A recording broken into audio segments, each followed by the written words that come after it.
Beef.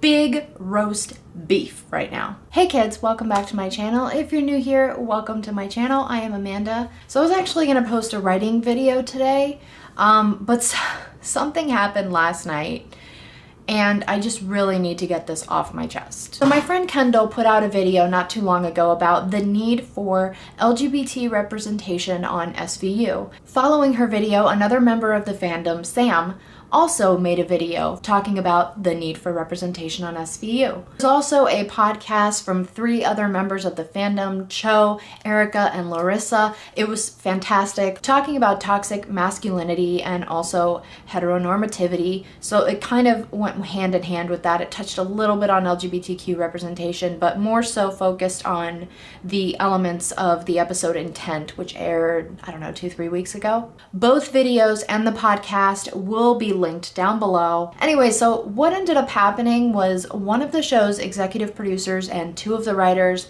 actually watched the 2 videos. I'm not sure if they heard the podcast or not, but they watched the 2 videos, and the executive producer, Julie Martin, ended up tweeting Kendall and Sam. Actually, I'm just gonna go ahead and read the tweet for you. So thank you to Sam and Kendall and other fans for your voice, your passion, and your love for SVU and the characters. You are seen and you are heard. We all want to make the best show we can. The journey continues. And I mean, first of all, it meant a lot that, you know, that Julie Martin even took the time to watch the videos, let alone tweet about it, and, you know, specifically naming Kendall and Sam, because it is a conversation that needs to be had. So, in my last video when I talked about shipping, I did not name ships. Not this time. I'm going to be naming names. Not specific people names, but I am going to be naming ships. Basically, a certain number of the Barson shippers got their knickers all in a bunch, and for whatever reason in their minds, decided to tweet that this was our way of trying to force the writers into making Barisi, which is a same-sex ship, canon. Completely misses the plot. Super excited because I have receipts. So they tweeted, I mean, just a bunch of frivolous nonsense is basically what it is. Because I don't know why, but they are trying to start another ship war. And they essentially did. Which I want to talk about not in the context of ship warring, but in the context of trying to divert the conversation and pervert the conversation. We need to be talking about the lack of representation on SVU, the need for it, the reasons why it would only benefit the show, and really the reason why it makes sense for there to be LGBT representation on the show Law & Order SVU with the current cast. Not turning it into a ship war, because that's not what it's about. I'm gonna read you some of these tweets, and I'm actually gonna put them up on the screen. I am not going to be naming names, specific people. I did block out their name, their their Twitter handle, and their photo, because I don't want, anybody to go and harass them or anything like that. But just to give you a sense of what these fans were tweeting for no other reason other than I don't even know, honestly. Bi people face the biggest backlash and hate from people inside the LGBTQ community. True. Often we're seen as not queer enough for LGBTQ spaces. True. Bi folks and their different gender partners are often forced out of queer spaces because we come off as straight. True. Shipping won't fix this. Shipping does not constitute activism. Shipping does not constitute activism. Shipping does not constitute activism. I mean, you get the point. I am so sick and tired of some SVU fans using the LGBT community and the need for representation as a cover-up to argue for their ships. You want to ship something great, be honest about it. You aren't heroes. First of all, it's not about shipping. Yes, in the 2 videos, the ship Barisi was named. Actually, I think the ship Ralivia was also named in one of the 2 videos as just examples of how there has already been foundation laid out with the current cast, and we already admire and connect and root for the current cast. It was used as an argument against bringing in someone new that we would have to get to know, that we would have to connect to, that we would have to see their identity aside from their LGBTQ status. But it had nothing to do with shipping. Nothing to do with it. The people in the SVU fandom are so obsessed with ship that they forget what really matters. And they are super aggressive when someone doesn't agree with them. Shaking my head. Okay, first of all, you guys are the ones tweeting about it. Just saying. Second of all, nobody got aggressive. Everybody was just saying, shipping is not what it's about. We're not talking about shipping right now. It is about LGBTQ representation. What does shipping have to do with that at all? Nothing, guys. Nothing. It's interesting that some folks took an earlier tweet to mean I am against representation. That's not what I said, but hey, it's cool. Nobody said that, first of all. Secondly, you made it about shipping. That's what everybody was saying, that you were making it about shipping when it wasn't about shipping. Y'all are so exhausting. Don't you ever get freaking tired of picking apart everything Barson shippers say? We don't have to do that, love, because you say the most ridiculous things that literally have nothing to do with the conversation. You do so to incite reaction. You do so to incite whatever it is that you're trying to incite. And we don't have to pick apart anything you say. Honestly, we don't. People don't hate you because they hate queer people / representation. They don't hate you because of your ship. They don't hate you because they hate Carisi / Peter. They hate you because half the effing shippers are sociopaths and bullies.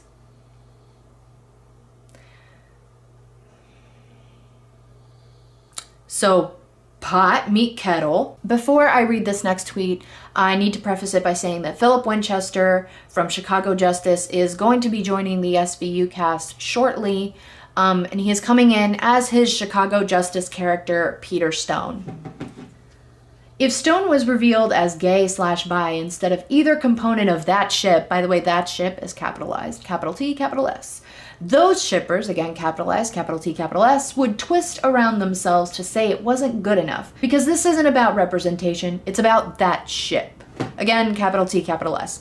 No, first of all, completely false. It's not about Barisi, it is about representation. And I mean, yeah, if Peter Stone were going to stay on the show for longer than an arc and his character was actually going to be fleshed out and he was going to add to the conversation of LGBTQ issues, then yeah, I think all of us would be completely fine with having him as our LGBTQ representation, especially considering the fact that I'm pretty sure he's coming in as the Special Bureau's chief, so he's going to be taking Mike Cutter's spot. And that's, I mean, what a great position to put a representative of the LGBTQ community. But seeing as how he's only coming in for an arc, meaning he has a start point and an end point, and then he may or may not be on the show ever again, if he is going to take Mike Cutter's spot, then he might come in intermittently.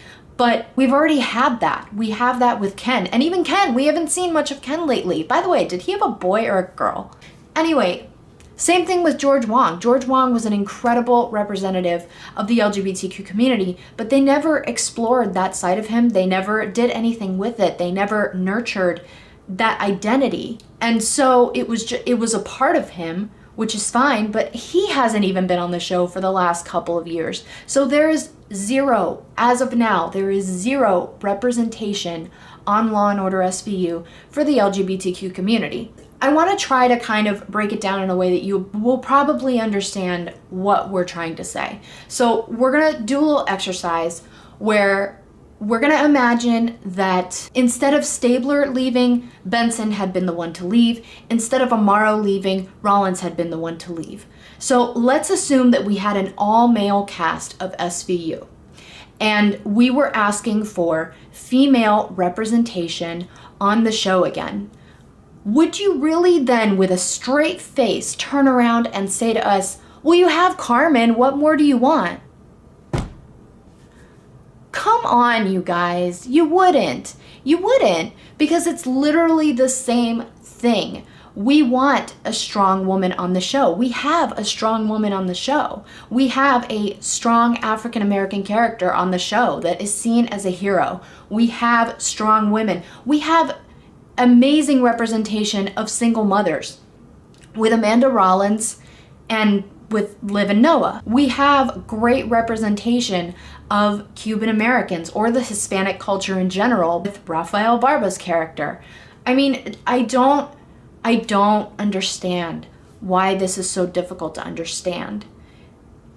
I don't understand how you went from representation to, oh, well, this is all about that ship. That's not it at all. It is not it at all. If we were asking for more female presence on SVU, again, going back to the exercise, assuming that the entire cast was an all-male cast and we were asking for female representation, would you then turn it into, well, they just want Ralivia back? No, you wouldn't.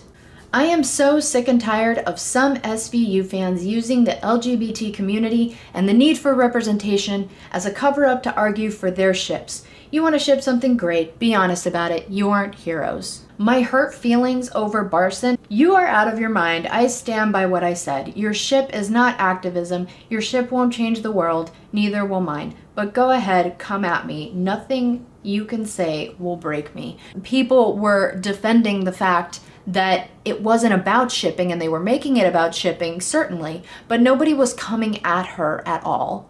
Nobody was coming at this person. So, in fact, I would go as far as to say that this particular person was the aggressor, one of the aggressors.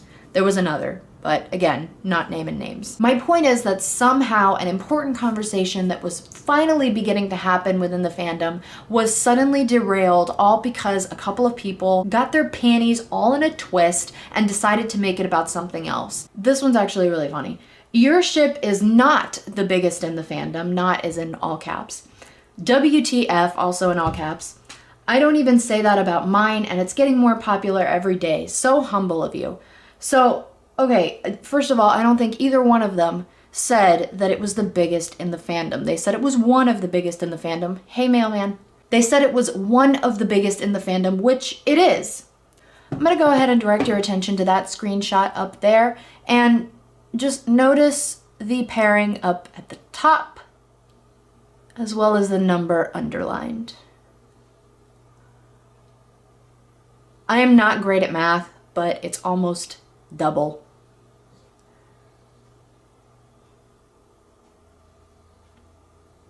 I mean, I'm just saying. If you watched the video, AO3 was the site that they were referring to. There is also the Tumblr fandom, which honestly I see a fairly good mix of both. I do tend to see more Barisi on my Tumblr dash, but I do see a fair amount of Barson on there. I don't really see any Ralisi. Mostly Barson and Barisi. I do tend to see more Barisi, but I mean, I follow anybody who watches SVU. So I don't follow them according to ship. It could just happen to be that I follow a number of Barisi shippers, but I really would have no way of knowing. I'm just going by what ends up on my dash. I am actually friends with a number of Barson shippers, and it's never been any of those people. It's really just a handful of people within that ship that always like to start frivolous, pointless nonsense. And usually, I can just brush it off. But this time, it's an attempt to deviate from the conversation that needs to be going on. And that's representation in the Law and Order SVU universe. Bottom line is, guys, LGBTQ representation is an important thing, and within the context of this show, it is something that should be talked about. It is something that should be included. And that's all that Kendall and Sam and Cho and Larissa and Erica, that's all they were trying to say. And that's all that we who are getting involved in the conversation now are trying to reiterate, that representation is important. And we would love it if it were with a character that is already realized, a character that we already root for, that we already love, that we already, care about and admire and look up to and see as a hero, because that is true representation. It is akin to the representation of single mothers with Liv and Amanda. It is akin to the representation of African American males with Finn. It is akin to the Hispanic representation with Rafael Barba. It is literally the same thing. I am appealing to the SVU fandom. Please, please, please do not let this frivolous, pointless conversation continue. Let's get back to the matter at hand, which is the need and lack thereof of LGBTQ representation on SVU, because it is an important conversation that needs to happen. It is something that we need to talk about as a fandom, and it is something that we should have.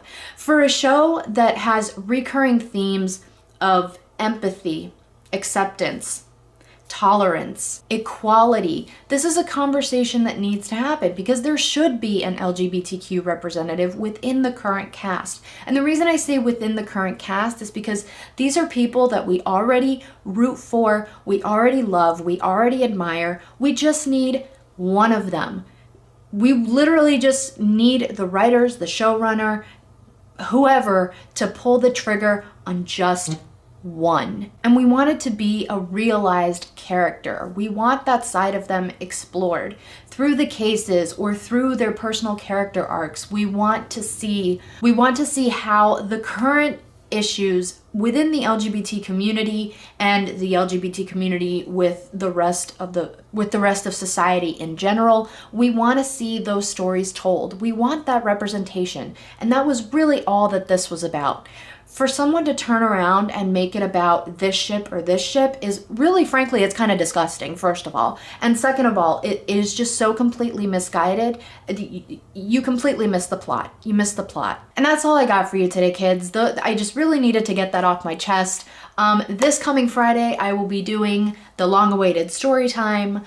I promised you guys a story time forever ago, it feels like, and I will finally be posting that this Friday. Please give this video a like, share it if you would on Twitter, Instagram, wherever. Be sure to follow me on social media if you are not already. All the links will be down below. Please check out those videos and the podcast. All of those will be linked down below as well. They're actually really great, super insightful, and just very interesting. Also, there's a subscribe button right down there to your right.